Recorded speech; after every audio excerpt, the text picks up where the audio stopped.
localização desse imóvel. Apenas como um dado concreto a vocês.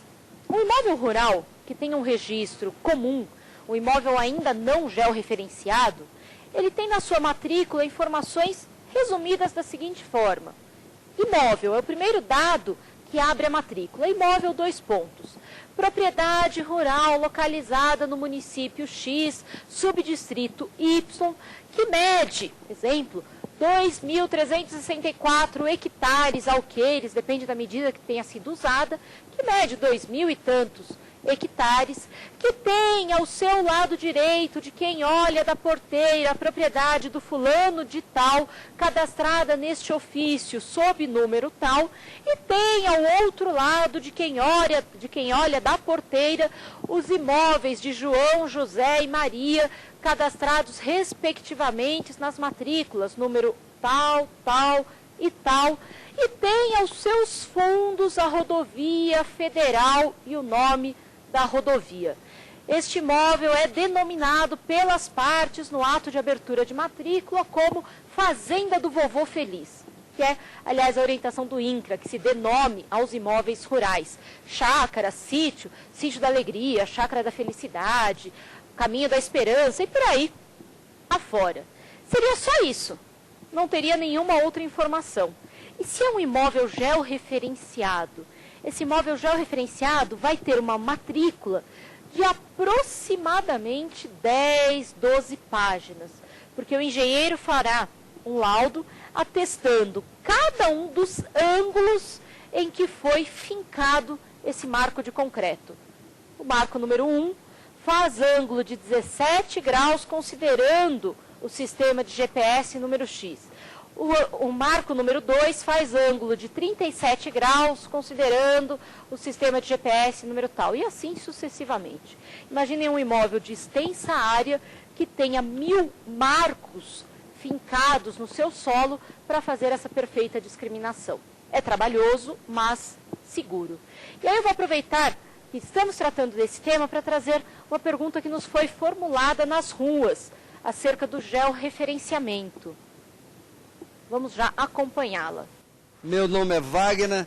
Eu gostaria de saber quem tem que fazer o georreferenciamento do imóvel rural e até quando. Wagner, os proprietários rurais estão desesperados. A Lei 10.267 de 2001 foi regulamentada no ano de 2002 e depois alterada no ano de 2005.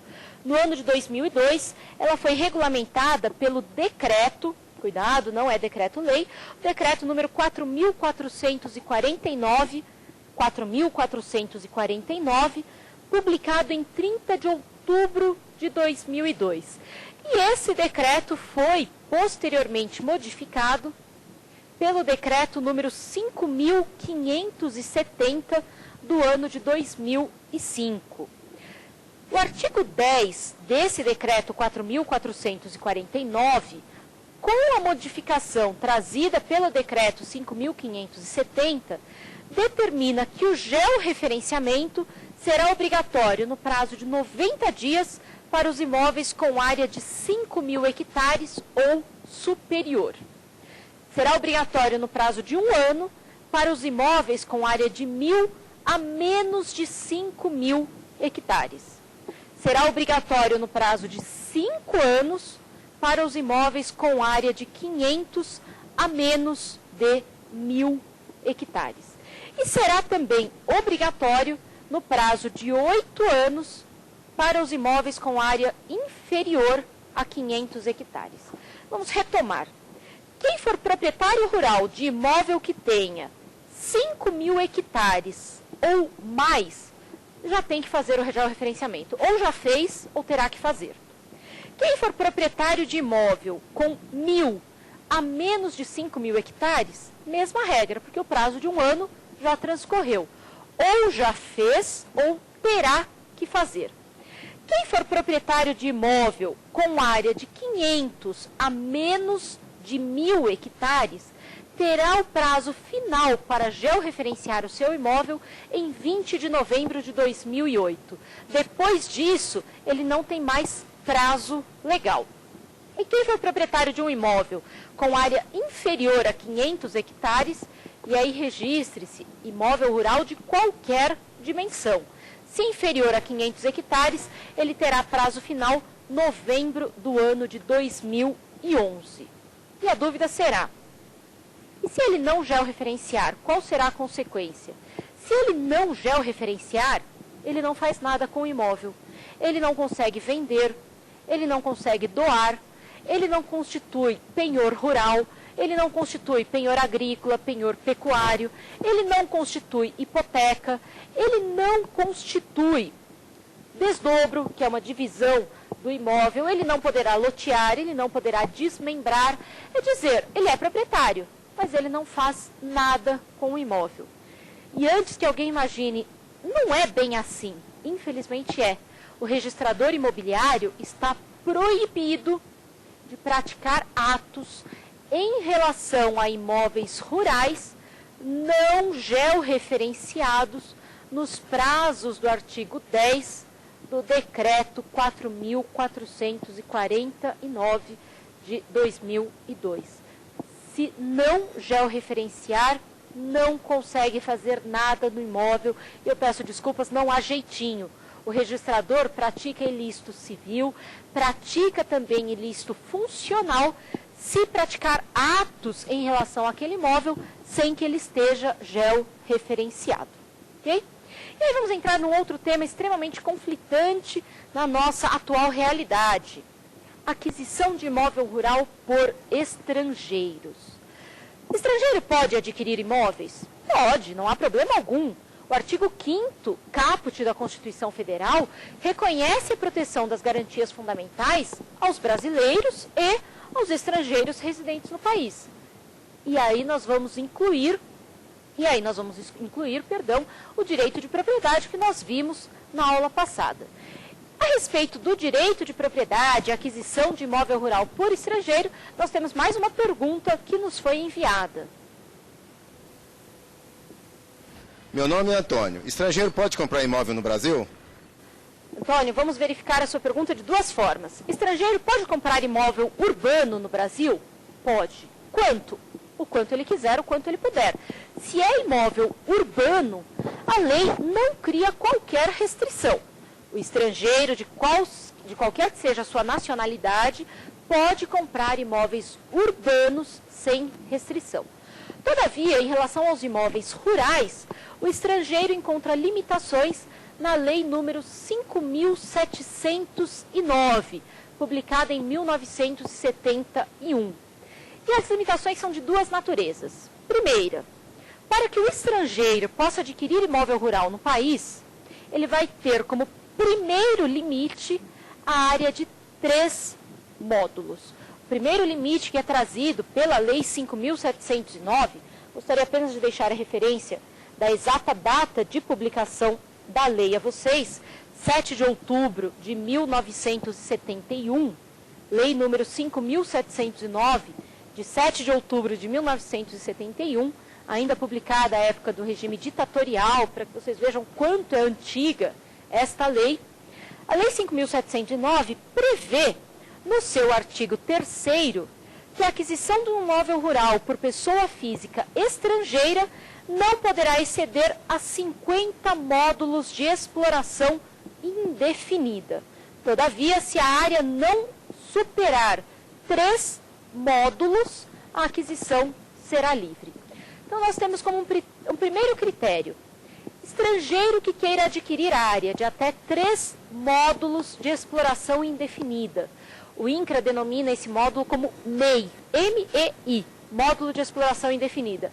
É aquele módulo que não depende de certo tipo de exploração, agrícola, pecuária, extrativista. Se ele quiser adquirir até 3, não depende de qualquer autorização especial. Se ele pretender a aquisição acima de 3 módulos, de 3 a 50 módulos, ele dependerá de autorização especial concedida pelo Poder Executivo. Passou de 3 módulos, depende de autorização especial. Para não dizer que a matéria se encontra regulada apenas no âmbito legal, não nos custa relembrar o artigo 190 da Constituição Federal, que prescreve que a lei regulará e limitará, percebam bem, limitará a aquisição ou arrendamento de propriedade rural por pessoa física ou jurídica estrangeira e fixará os casos em que dependerá de autorização do Conselho Nacional. Acima de 50 módulos de exploração indefinida, só com autorização do Congresso Nacional. É o que se vê no dia a dia? Infelizmente não, porque se pratica uma burla à lei. Se faz a compra através dos denominados laranjas, se faz a compra em área de mais de um município e acaba sendo burlada a lei. Pela lei federal não há possibilidade. E nós temos um segundo critério que vai limitar a aquisição de imóvel rural por estrangeiro.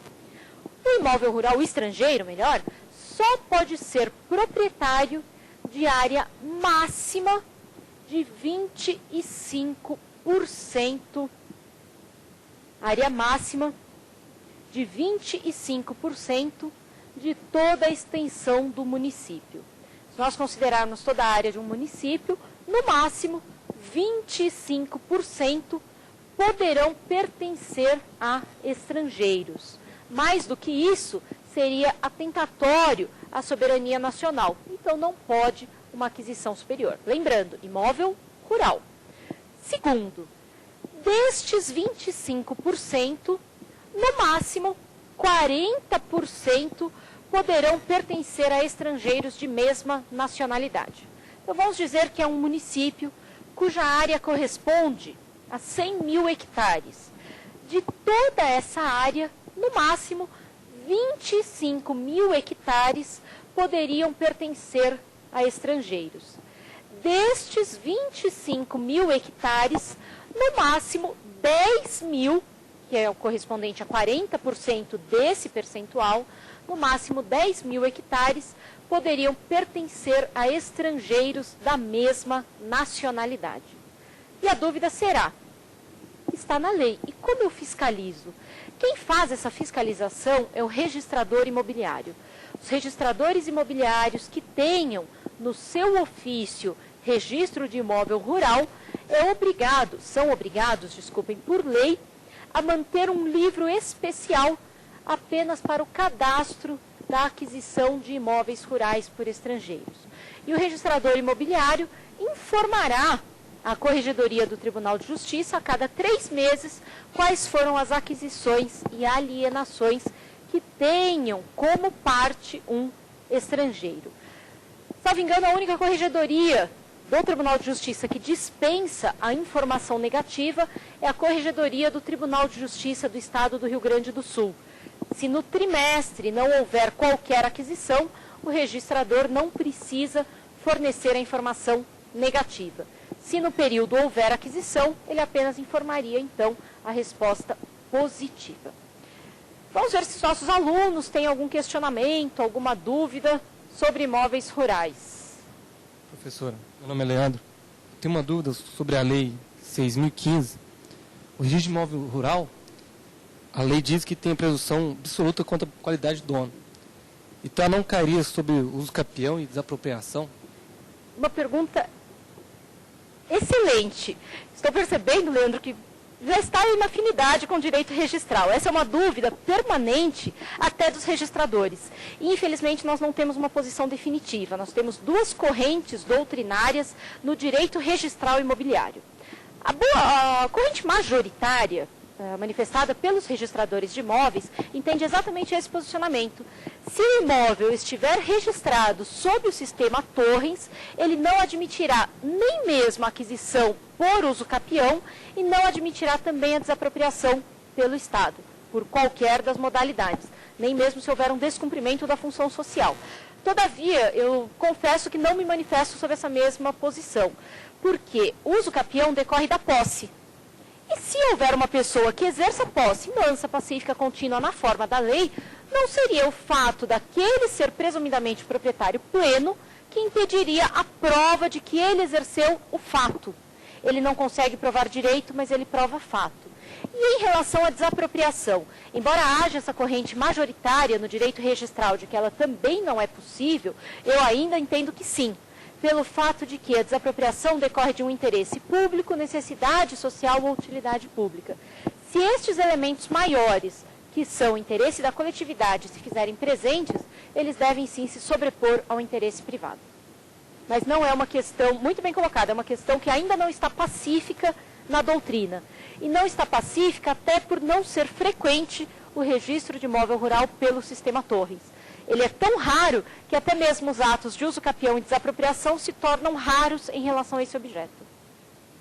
Mais alguma? Mais nada?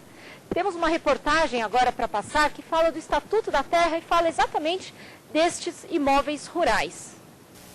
Promulgado ao final de 1964, o Estatuto da Terra estabelece direitos e obrigações relativos a imóveis rurais, usados para a reforma agrária e a promoção de políticas para o desenvolvimento das atividades agropecuárias.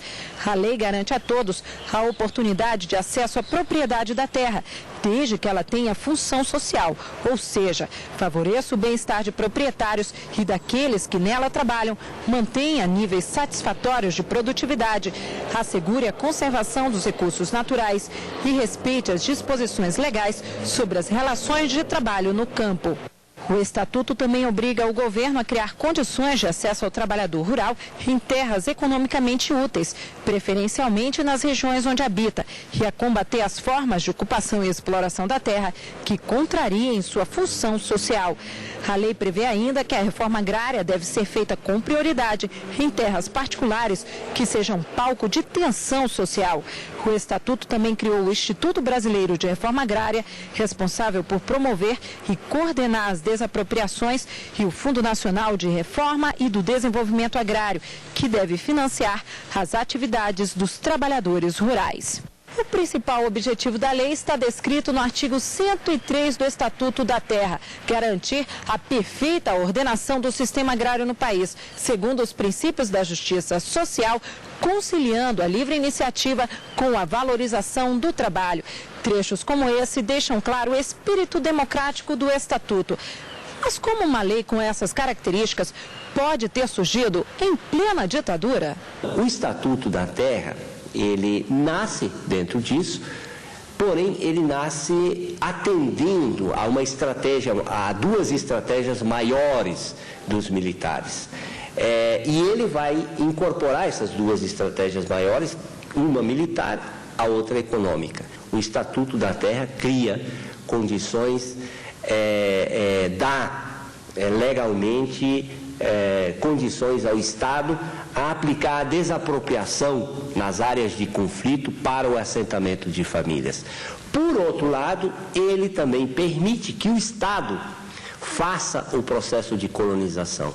Outra crítica feita ao Estatuto é o fato de vários itens dele não terem saído do papel.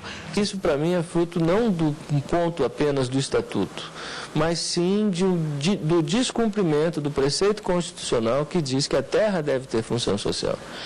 Nem sempre esta função social tem sido observada. Infelizmente, é uma realidade. E este é o maior fator de conflito, não necessariamente só da não aplicação do Estatuto. E enquanto a lei não sai efetivamente do papel, os conflitos no campo aumentam. Os problemas são levados à justiça. Na busca por soluções, uma das saídas pode estar na criação das varas agrárias. O projeto faz parte do pacote de medidas da reforma do Judiciário que volta à Câmara dos Deputados para ser apreciado. Nós vimos, portanto, essa forma de proteção especial dos imóveis rurais e a necessidade de se aplicar com mais efetividade a fiscalização das leis em razão do enorme conflito de terras que nós temos em todo o território nacional. Vimos na aula passada o regime da propriedade imobiliária em geral, urbana ou rural, e essa necessidade de que ela atenda a sua função social para que tenha plena proteção. Na nossa próxima aula já vamos entrar com muito mais frequência em propriedade urbana e vamos tratar dos condomínios e notadamente dos conflitos existentes nas relações condominiais. Todas as suas sugestões devem ser encaminhadas e são muito bem-vindas pelo e-mail saberdireito@stf.gov.br. Um abraço a todos vocês e nos vemos na próxima aula.